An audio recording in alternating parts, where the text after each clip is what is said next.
Dios los bendiga a todos. Bueno, mi nombre es Eduardo Osorio. Por la gracia del Señor, fundador con mi esposa, la hermana Luz, de la Fundación Rescatado por su Sangre.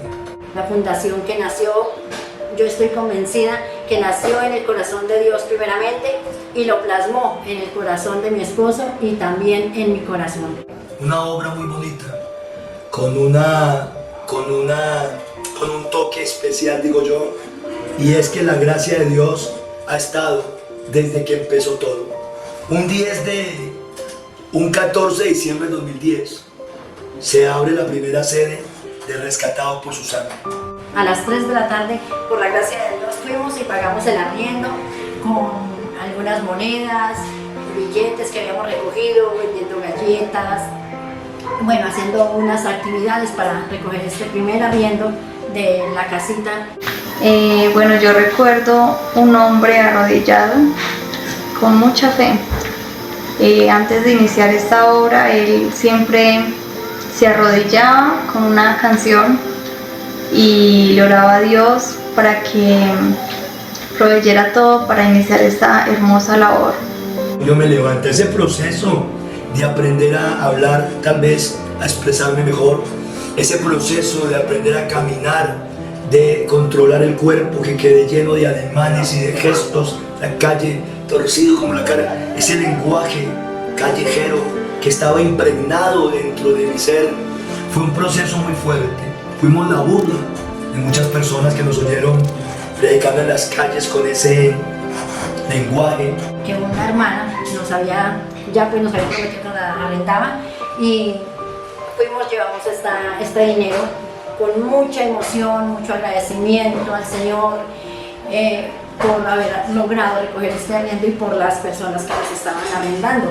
Entonces fue una experiencia muy bonita, porque no veíamos como el momento en que ya tuviéramos los 350,000 pesos, que fue el primer arriendo, el costo del primer arriendo de Rescatados por su Sangre fue 350,000 pesos. Sí, inició en una casa muy pequeña. Recuerdo que eran 4 habitantes de calle y para nosotros pues nosotras estábamos muy pequeñas y esto era muy nuevo para nosotras. En el 2010, el 14 de diciembre, logramos abrir la fundación en una casa muy pequeña del barrio Pardonea, con 4 indigentes que acostamos en unos colchones que yo conseguí de segunda, y ahí pegando una hoja de blog con el nombre de la Fundación Rescatado por su Sangre, con un marcador y el versículo, lema, que nada es imposible para Dios, Lucas 1:37.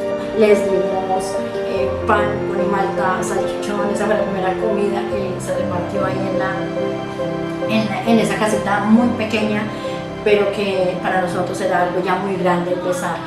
Casi al año de haberse abierto la primer casita, la primer sede, nos trasladamos hacia el cartódromo en una casona recuerdo que era muy vieja, pero también mis padres estaban llenos de fe y veían más allá.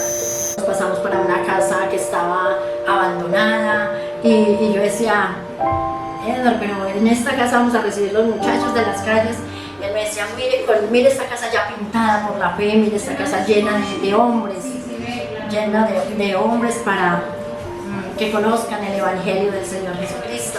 Y bueno, él me implantó esa fe, me plasmó también esa fe que él tenía y empezaron a llegar hombres. Hacían cultos en las mañanas, cultos en las noches. Y luego empezó un trabajo que se fortaleció con las pescas de almas. Dijimos, bueno, vamos a empezar ese trabajo de buscarlos. Y ahí fue cuando empezó la pesca de almas. Allí en esa casona empezamos a ver cómo llegaban los hombres del Bronx de Bogotá, totalmente indigentes, pero también vimos cómo Dios iba levantando los hombres que se disponían. A las pescas de almas fue un trabajo vital en el crecimiento de la fundación. Gran parte de nuestro cuerpo directivo en Colombia eran hombres que estaban en alguna zona de tolerancia, en alguna olla, digámoslo así, en alguna zona de consumo del país. Íbamos hasta Bogotá, hasta el centro. Me acuerdo que hacíamos una ollada de lentejas, una olla muy grande de lentejas, y vimos un milagro, porque para nosotros eso es un milagro, de que unas lentejas hechas desde las 3 de la tarde en Fusagasugá a la 1 de la mañana en Bogotá todavía estuvieran botando el vapor del calor, como el Señor permitiendo eso para que la gente comiera la comida calientica. Iniciamos en Bogotá, ahí quedaba el antiguo Bronx, ¿sí?, que luego son sacados de allí y se riegan por lo que se llama San Bernardo 5 Huecos. Ahí comenzamos las pescas de almas a las madrugadas. Ese trabajo fue importantísimo, fue un trampolín, digámoslo así, para que las obras se fortalecieran y los grupos crecieran. Allí encontramos mujeres con niños, adolescentes, ancianos en las calles de Bogotá. Ahí vine yo a ver la otra cara de lo que es la indigencia, y bueno, gracias al Señor empezaron a llegar estos hombres que recibían la palabra y que recibían pues la información de que había un lugar donde podían llegar, y empezaron a llegar esos hombres y se llenó esa casa. La sede estaba llena de hombres. Esa escuela del diario vivir de una casa que supera los 50 o 90 personas en muy poco tiempo, fue una escuela de formación para todos, desde los rancheros, los primeros atalayas, los primeros líderes de aseo, de planta, de brigadas. Todo salía del mismo colectivo de hombres que llegaban de las calles. Ahí comenzamos también a crecer. Ahí de esa casona vimos salir muchos servidores en flotas. Recuerdo que ellos salían con su maleta y paraban la flota hacia el destino que iban a ir, donde iban a ir a abrir la otra sede. Ya al ver esta casa tan grande, pues se vio la necesidad también, y surgió la necesidad porque venían desde Bucaramanga a traer hombres desde Bucaramanga. Entonces surgió como la idea de abrir una segunda sede. De las sedes de rescatados, que en muy poco tiempo pasaron a abrirse más sedes, siendo los mismos muchachos impulsados para ir a ganar a otros para Cristo. Y fuimos a las calles y vimos la cantidad de mujeres que habían allí. Vimos la gran necesidad de abrir casas para mujeres. Más complicado el tema de la convivencia con ellas un poco, el tema de los vacíos afectivos, la rebeldía, igual también en los varones, pues las mujeres marca más el sufrimiento de ellas en la calle. Nosotros fuimos habitantes de calle y sabemos que la vida de una mujer en condición de calle es mucho más dura. Allí se abrió la primera sede de mujeres, un trabajo muy especial. La hermana Nancy Álvarez inició con este trabajo y fue algo muy conmovedor, porque llegaban las mujeres con sus hijitos. Bueno, se consiguen un compañero de la calle, sea un delincuente, un reciclador, sea un maltratador, sea un alcohólico, sea obviamente una persona de la calle que las acaba de estropear en su ansiedad de consumo. Se someten a todas estas cosas, sin contar otras peores: explotación, prostitución, complicidad para delinquir, pero son muy maltratadas las mujeres en la calle, menospreciadas. Llegó una joven con 2 niñas, creo que eran gemelas, muy hermosas, y bueno, eso lo conmueve a uno de saber de que detrás de cada drogadicta y de cada drogadicto pues hay una familia. Al llegar acá hay un trabajo muy fuerte en la recuperación de la autoestima, recuperación de los hijos, algunas que los perdieron, recuperación del núcleo familiar, tejido social, y ese trabajo es un trabajo que lo hacen miembros de nuestra fundación, mujeres de algunos de los directores y mujeres resocializadas de la calle, todo a la luz y a través del Evangelio. Después Dios puso el sentir a mis padres de ir a abrir Brasil. Otra de las experiencias inolvidables, no alcanzamos a pasar de la frontera, o sea, de Tabatinga, no alcanzamos a salir por temas de documentación de los niños, pero fue una experiencia muy hermosa, haber conocido otra cultura, otro idioma. No sabíamos nada de portugués. Para esta ocasión sí no fui con ellos, me fui al tiempo, pero fueron momentos muy difíciles. En el momento que llegamos a Tabatinga y nos atienden en un restaurante, quedamos sin saber qué nos estaba preguntando la niña que nos estaba atendiendo, luego llegar al puerto, no sabíamos lo que nos estaban preguntando, lo que nos estaban diciendo, pero aún así seguíamos soñando con entrar al Brasil. Y lo más hermoso es que Dios, nosotros mirábamos hacia adelante, hacia el centro de Brasil, Manaus y todo esto, pero Dios miró la selva, Dios miró esos rincones en esa selva de Leticia, Amazonas y Tabatinga, Brasil, donde estaban los hombres y las mujeres consumiendo.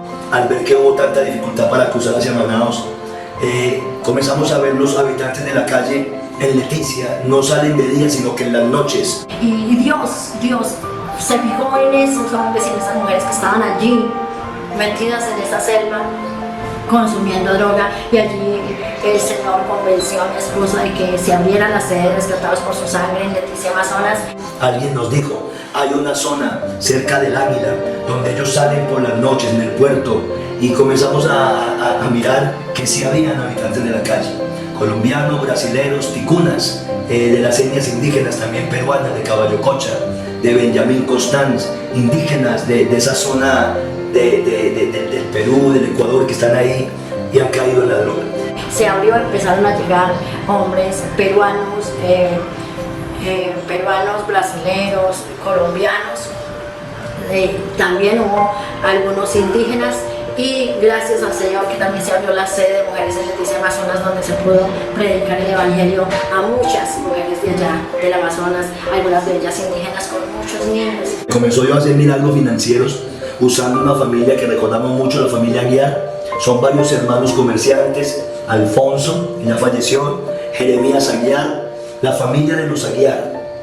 Ellos comenzaron a ayudarnos, nos regalaban chanclas del almacén Regalía, nos regalaban comida, nos prestaban una bucetica de los almacenes para ir por las almas, y lo mismo Jeremías Aguiar nos ayudó con parte de los arriendos, con camarotes. Comenzó el comercio a ayudarnos.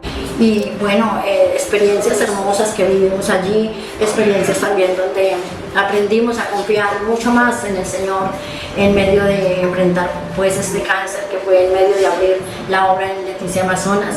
Fue una experiencia muy difícil, pero también muy hermosa, donde pudimos ver la mano del Señor Jesús. Salíamos en las propagandas de la emisora Fantástica, una emisora muy conocida en Leticia, y decían: el evangelio de los pobres, el evangelio de los habitantes de la calle. Ha llegado un grupo de evangélicos a nuestra ciudad con una tarea especial, decía la emisora, lo que salió de las manos del gobierno, lo que el comercio no pudo solucionar. Un grupo de evangélicos que han invadido nuestras tierras leticianas están haciendo una labor especial, y nos avisaban mientras íbamos pasando por el comercio. La gente salía: ustedes son, y nos alegra. Y ahí llegó el cáncer de mi mamá. Tuvimos pues que devolvernos hacia Silvania, y ahí empieza otro proceso más. Cuando llegó la comitiva de Manuel Luis Tavares y yo tuve que regresar por el cáncer de mi esposa, el Señor la sanó, pero fue un proceso doloroso, muy fuerte, que vivimos en la mitad de la selva del Brasil. El día 4 de julio, por la gracia del Señor Jesucristo, se hace la apertura de la primera obra misionera por la gracia del Señor en el país del Brasil. A ese lugar, bueno, viajamos con mi esposa, la hermana Yolanda, y unos 3 o 4 muchachos desde aquí, desde Colombia. Llegamos a la ciudad de Leticia, Amazonas, donde nos encontramos, obviamente, situaciones, dificultades, problemas. Bueno, y allí en ese lugar desconocido para ellos, como lo iba a ser también para nosotros, llegan ellos a hacer este trabajo sin saber nada o muy poco, lo que habían alcanzado a escuchar ahí en Tabatinga, Brasil. Te encontramos en la ciudad de Tabatinga, Brasil, primera ciudad de la frontera. Encontramos una casa vieja, abandonada, donde el Señor Jesucristo comenzó a obrar de una manera especial. Comenzamos a trabajar, y bueno, allí estuvimos aproximadamente 1 mes y medio abriendo esa primera sede, la ciudad de Tabatinga. Comenzaron a llegar personas que eran de la ciudad de Santa Rosa, Perú, Tabatinga, Benjamín, Islandia, Perú. Ya había un remanente allí también en la frontera que venía desde hacía prácticamente 3 años haciendo ese trabajo.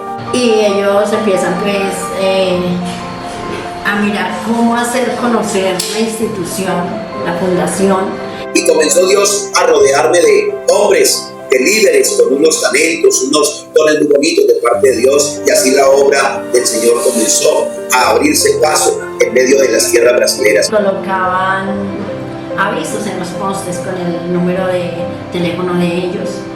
Y algo que me impactó cuando él contó algo así es que cuando hicieron las primeras llamadas, recibían ellos las primeras llamadas, les hablaban en portugués, ellos no entendían. Y el hermano Arley colgaba la llamada, grababa el número y luego enviaba un mensaje. La temperatura, el calor, 45, 44 grados, no teníamos un ventilador, no teníamos colchones. Con mi esposa nos tocaba dormir en cartones. Yo dormía, mi esposita dormía en una hamaca y todos nosotros dormíamos en cartones. No teníamos platos, no teníamos, bueno, llegamos por la fe y comenzamos a hacer el trabajo, hermanos, y algo que me marcó mi vida es que yo todos los días le oraba al Señor y le decía: Señor, permítame recoger el primer brasilero, permítame recogerlo a mí. Si yo fui enviado por usted, si usted me escogió para hacer esta obra misionera, le pido que me permita a mí recoger la primera alma. Y así empezaron ellos a dar a conocer la fundación. Y bueno, gracias al Señor y a ellos, a esta familia, a esta pareja de valientes que se esforzaron y que a pesar de que en los primeros meses se enfermaron, tuvieron dificultades con su salud, a pesar de eso, a pesar del calor, el clima allá pues es muy fuerte, y a pesar de todo eso ellos siguieron y dieron continuidad a este sueño de llegar a Brasil. Tuvimos la experiencia también de ver nacer, y yo me siento muy privilegiada por esto, porque vimos cómo nació la sede administrativa. Fue una victoria muy grande que en el año 2017 haya nacido la sede administrativa, y comenzamos a organizarnos en todo el departamento jurídico, contable, la revisoría fiscal, departamento de gestión, comunicaciones. Unas oficinas muy sencillas, pero donde se veía el respaldo de Dios también. Toda la Secretaría Nacional fue un trabajo que inició también muy pequeño en la ciudad de Ibagué, Lima, para esa época. Donde empezó a darse una forma a lo administrativo, a lo que es la entrada de pronto la economía, un manejo más organizado. Se empezó a organizar la documentación de los internos. Que hoy tenemos ya en las oficinas, sí, trabajando a un grupo de hermanos, personas profesionales y también hermanos que trabajan ayudando a construir que cada día sea más fuerte la musculatura de la fundación en todo el tema que tiene que ver en lo administrativo y legal. Todo esto, la información, entonces eso fue algo, ya empezó el departamento jurídico para cuando se presentaban situaciones en las que de pronto nosotros no teníamos conocimiento, pues ya este departamento jurídico nos ayudaba en esto. Y bueno, gracias a Dios, porque hoy podemos decir que la sede administrativa ha crecido muchísimo, aunque yo sé que el Señor va a seguir haciendo muchas cosas más y va a seguir trayendo más profesionales y más personas a trabajar en este campo de lo administrativo. Llegamos a Santa Elena, Medellín, donde desde allí pudimos impulsar en ese lugar de Santa Elena una sede que llegó a tener casi 200 personas. Una vereda en Medellín, Santa Elena, esa experiencia fue algo hermoso. También una casa abandonada donde Dios nos permitió en conjunto con las familias y los muchachos trabajar, pintar, recuperar una casona. Hubieron momentos muy difíciles, pero también vimos el respaldo de Dios para con esta sede. De allí se abrieron 11 sedes de la Fundación en Colombia, pasamos de 28 sedes a casi 40 sedes. Y bueno, cae la pandemia, el COVID-19, y éramos más de 100 personas en esa casa. Y llegamos a tener domingos con casi 300 personas por causa de las familias de los antioqueños. Y ahí recibir no solamente hombres, sino también mujeres, niños, familias, que ellos allí pudieron escuchar la palabra del Señor. Y bueno, Dios nos guardó a todos, seguían llegando las almas, una de las sedes más grandes de Colombia. En lo que fue ese año o 2 años de la parte más crítica de la emergencia nacional que hubo y en el mundo, la pandemia de COVID-19. Y fue una victoria muy grande, porque en ese tiempo que llegamos a Arauca, al Casanare, a la Dagua Valle, y algunos departamentos que estaban sin sede de la fundación. Que en el año 2021, del mes de septiembre, fuimos enviados con mi familia al país de Panamá. Estábamos en Medellín, Santa Elena, y también muy inquietos por Dios, inquietos. Comenzamos a mirar videos, documentales de la habitanza de calle en la ciudad principal de la República de Panamá. Los guetos que se llaman allá, el consumo de piedra, que es la misma droga que en Colombia llaman bazuco pipa, pero ya se llama la piedra. Ya después de haber trabajado casi 7 años en Colombia como director de esta hermosa obra, fuimos enviados con la fundación Rescatados por su Sangre a este hermoso país de Centroamérica, allí en Panamá. Salimos del aeropuerto Palo Negro en Medellín, enviados por esta hermosa fundación, con nuestro hermano Eduardo Osorio, la hermana Luz Morales y toda la institución aquí en Colombia. Fuimos enviados a Panamá. Hace unos 3 años llegó esta linda fundación cristiana Rescatados por su Sangre al país de Panamá. Me acuerdo que mandaban videos preparando el coco, pelando el coco, haciendo el dulce de coco. Movidos por la fe de Dios y por el amor por los perdidos, nosotros empezamos a orar.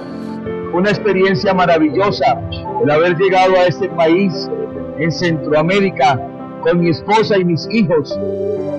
Llegamos al aeropuerto Tocumen, en donde allí nos estaban esperando unos familiares, entre esos mi hermano de sangre, que estaba atado a las drogas. Yo me encontraba en condición de calle y Dios puso a mi hermano Jason Cortés como misionero en Panamá. Entre tantos directores de aquí de Colombia, Dios escogió al hermano Jason, porque seguramente Dios ya había visto al hermano de sangre, del hermano Jason allá, también estaba en las drogas, y Dios permite que llegue el hermano Jason, y él como familia, el hermano Felipe Cortés, como familia pues va, los visita, y Dios empieza a hacer la obra en el hermano Felipe. Empecé a ir a la iglesia, a trabajar con mi vida espiritual, a entregarle la vida a Dios, y Dios me puso en esta hermosa fundación, y hoy por hoy le doy muchas gracias a nuestro Señor Jesucristo, porque hoy le servimos en Rescatados por su Sangre. Sabíamos que llegábamos con un propósito a este hermoso país de Panamá. Ahí se inició la obra, cuando pisamos tierras panameñas, acompañados de un grupo de jóvenes también de la fundación, nuestro hermano Wilman Pérez, Joel Tarazona, Wilmer Santos, Fabián Toscano, entre eso el hermano Arnold y Francisco. Llegamos a este hermoso país a iniciar una tarea en donde no sabíamos dónde llegaríamos, ni tampoco cómo íbamos a iniciar la obra, pero íbamos con el Señor, que siempre va adelante como poderoso gigante. Nosotros llegamos a la hormiga Putumayo, que tiene frontera con el país del Ecuador, por la zona que se conoce como San Miguel, que linda con el lago Agrio, Ecuador. Siempre ha sido ese corredor, un corredor que transitan los colombianos hacia allá y los ecuatorianos hacia acá, y ahí se abre la frontera en la hormiga Putumayo. Llegamos al Ecuador un 9 de noviembre del 22. Mis hermanos, allí en el Ecuador tuvimos que pasar muchas cosas, muchas necesidades para poder llegar a empezar a ver esta obra de Rescatados por su Sangre. Me acuerdo tanto que nosotros, los primeros ecuatorianos, comenzaron con nuestro hermano Armando Garay. Yo me acuerdo que él fue el primero que fundó en el Ecuador, amén.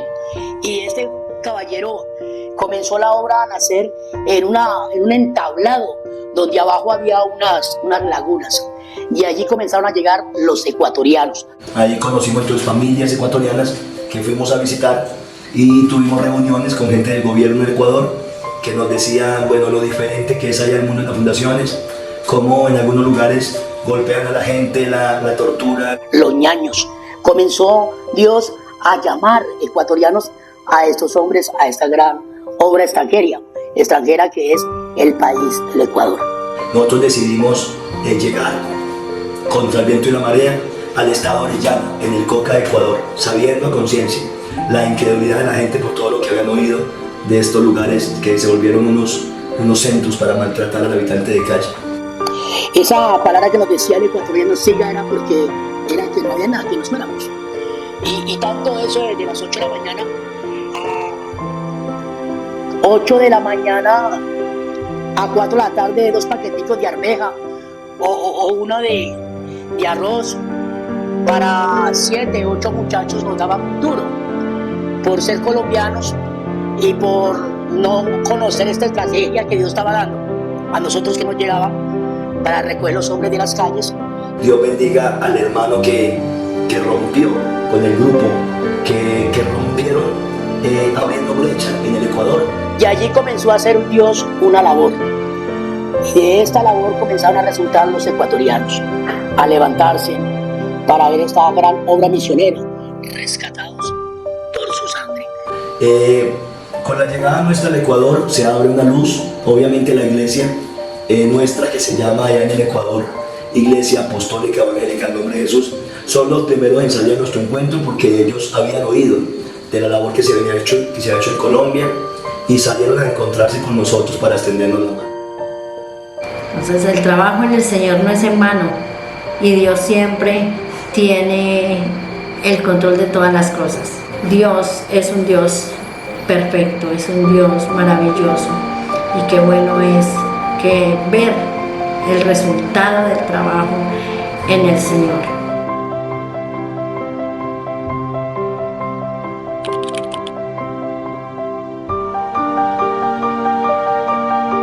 Actualmente, la Fundación Cristiana Rescatados por su Sangre cuenta con más de 60 sedes en Colombia y en el extranjero, ayudando a más de 1.200 personas que un día fueron habitantes de calle, pero ahora son nuevas personas.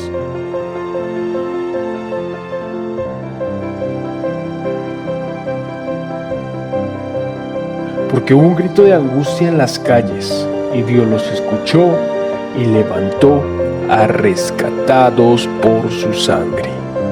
También soy parte de la historia. Yo también soy parte de la historia.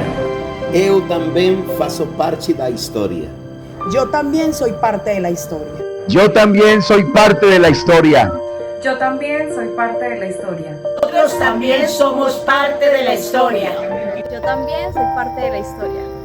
Yo también soy parte de la historia. Yo también soy parte de la historia. Yo también soy parte de la historia. Yo también soy parte de la historia. Yo también soy parte de la historia. Yo también soy parte de la historia. Y nosotros también hacemos parte de esta historia. Nosotros también hacemos parte de la historia. Yo también soy parte de la historia. Nosotros también somos parte de la historia. Yo también soy parte de la historia. Yo también soy parte de la historia. Yo también soy parte de la historia. Yo también soy parte de la historia. Yo también soy parte de la historia. También hago parte de la historia. Yo también soy parte de esta historia. Yo también soy parte de la historia. Yo también soy parte de la historia. Yo también soy parte de la historia. Yo también soy parte de la historia. Yo también soy parte de la historia. Yo también hago parte de esta historia. Yo también hago parte de esta historia. Diga, yo también soy parte de la historia. Yo también hago parte de la historia. Nosotros también somos parte de la historia. Yo también soy parte de la historia. Yo también soy parte de la historia. Yo también soy parte de la historia. Yo también soy parte de la historia. Yo también soy parte de la historia. Yo también soy parte de la historia. Yo también soy parte de la historia. Yo también soy parte de la historia. Yo también soy parte de la historia. Yo también soy parte de esta historia. Yo también soy parte de la historia. Yo también soy parte de esta historia. Yo soy parte de la historia. Yo también soy parte de la historia. Yo también hago parte de la historia. Yo también soy parte de la historia, rescatados por su sangre. Amén. Nosotros también somos parte de la historia. Yo también soy parte de la historia. Yo también soy parte de la historia. Nós también somos parte de la historia. Yo también soy parte de la historia. La administración también hace parte de la historia.